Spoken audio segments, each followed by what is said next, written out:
Hello everyone, this is Cesar from CesarUSA.com. This video is about some suggestions for um, combating crime. You can look at crime statistics for your state, for your country. Um, I think there are some countries that are really in trouble with safety. Um, you know which countries have very little crime, but maybe the situation is that they are in really good financial situation. People are doing really well, so there is no much incentive to commit crime because they are having a good living. But for the rest of us who live in a country that is having a lot of issues with crime, then we have to pay more attention to prevent that to happen, for that to happen to us. Uh, for example, in the United States, there have been quite a bit of situations with shootings with basically unexplained reasons. Just people shooting others for no known reason. And here's a map that shows where is it more violent crime. Um, like which ones the darker the color, the more violent crimes committed. This is in Spanish. So what's happening in California, Texas, and Florida? Those are the states with the most population. They registered 442 and 446 crime for per 100,000 people. Anyway, that's in 2010. So the reason for this video in part was because I found out that there was these tourists who were assaulted on the street. They were carrying almost $12,000. They had just cashed. They had just gotten. I guess I'm not sure what they did. They went to a currency exchange place in a shopping center, and I guess they took a taxi. Somewhere in the city, they got out of the taxi, and a few seconds later, there were four people in two motorcycles Sobre las 5:30. who assaulted them and took their money and everything. You know what I'm saying? They got into the motorcycle and ran away. You know what I'm saying? So that's a major situation that is going on. So be very careful when carrying a lot of money. You have actually there is police escorts that you can use. You shouldn't be carrying a lot of cash, especially if you get out of a place which just withdraw a lot of cash. You're basically putting yourself in danger, not only of losing your money but also losing your life. You know what I'm saying? So I suggest you not to do those things. Not to do this carrying a lot of cash. Even these trucks that carry money, they are a risk, but they have these big guns, so they are a big deterrent for crime because they have these big guns and things like that. They're really and they are in a vehicle that is especially for moving large amounts of money. They get assaulted, but not as much. So be very careful when you're carrying a lot of money, and even if you're on the street, you gotta be aware you shouldn't be carrying expensive stuff.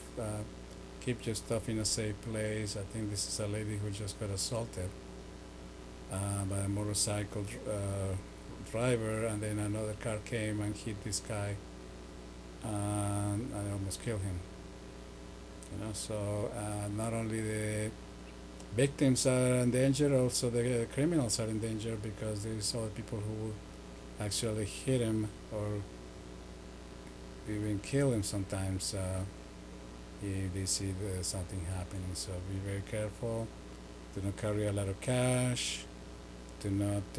I mean, if you could carry, for example, a second cell phone that is actually not good anymore. It's broken. It, hopefully, it doesn't have a broken glass because that could be seen. But hopefully, I mean, it's a cell phone that is not good anymore. It's broken. It's not salvaged. So if they try to get your cell phone, you gave them the bad one, but the good one is hidden. You know what I'm saying? Do not flash. Do not charge your cell phone on the street, especially in countries where there is a lot of people that are very poor and having financial issues. So there is young people stealing, robbing, and things like that. You know what I'm saying? Even you could get in this public transportation, and then you could get pickpocketed. They could do pickpocketing of your valuables, your cell phone, or your money.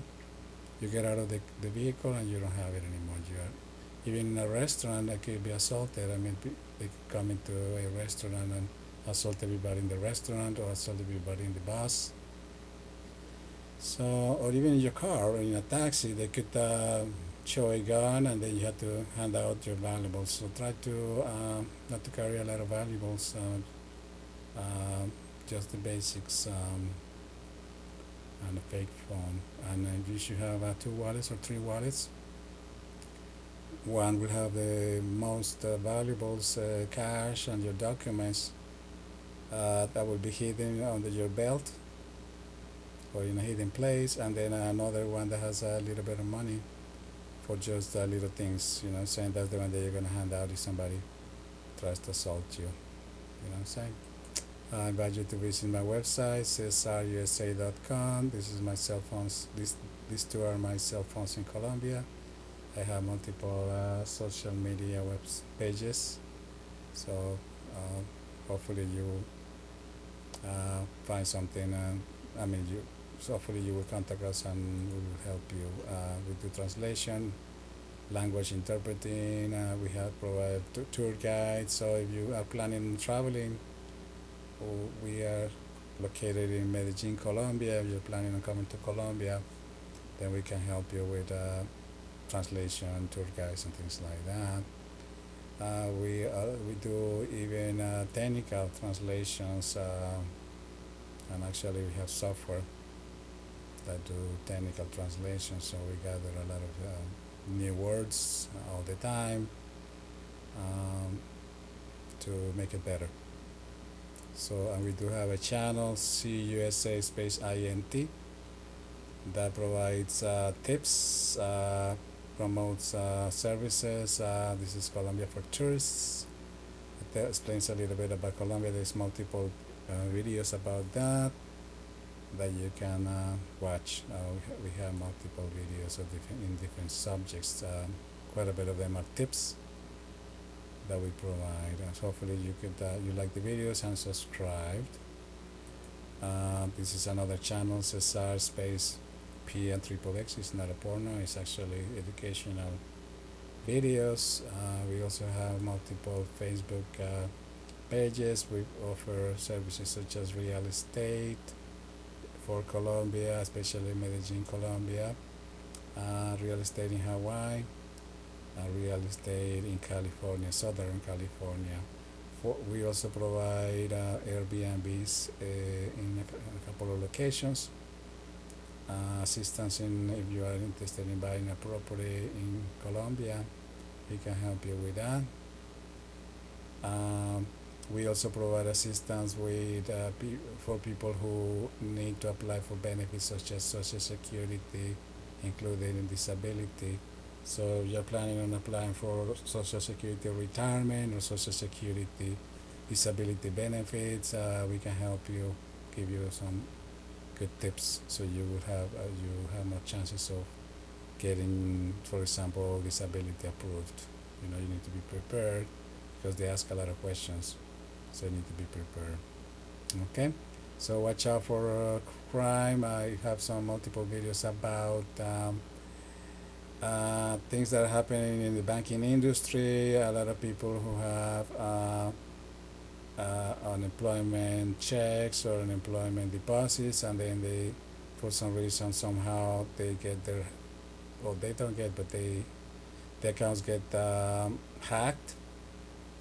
They just barely get the check from the unemployment, and the next day or a few days later they go check the account and it's empty. They left maybe $2 3. They withdrew, the crooks withdrew most of the money, and then it's a pain to get that money back, if at all. You know what I'm saying? So do not hand out your card, your ATM card, your debit card, your credit card on restaurants or anywhere, because whoever gets that card can copy the account number, the expiration date, and the code in the back. So with those three pieces of information, they can make purchases on your account.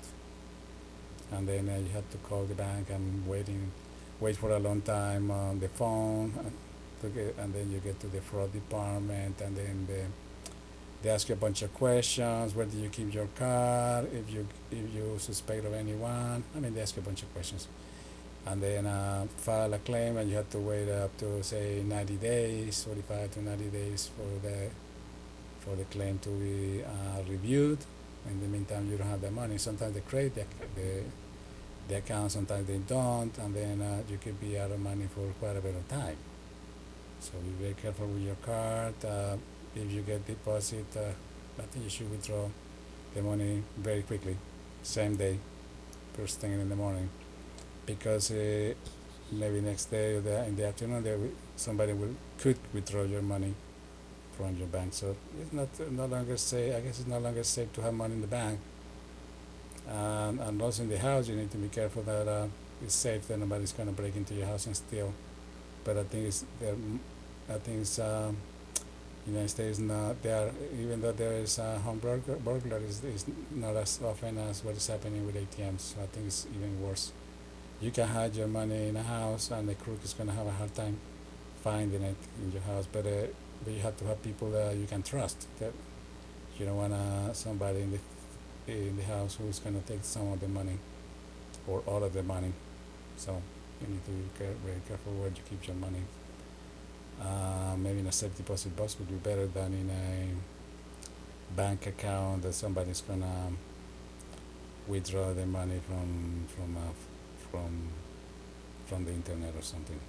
Okay, watch out when you add information uh, that you're not gonna giving out your banking information, or going to these websites that you don't know too well, and actually they gather your bank information. You purchase something on the internet, and they get your bank account information. They give you the item, but then they got your bank information, and the next time they withdrew into your bank account. So it's online banking is no longer as safe as before. There's too much crime, especially money related crime.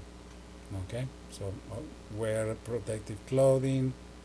That if they would have probably something thick that's gonna be more protective in case of a stabbing or something. So protective clothing, and be careful not to walk in unsafe areas, and hopefully you should be with other people. So watch where you are. Make sure you're in a safe place. Okay. All right. So thank you for watching. Have a good day and life. Take care. Goodbye.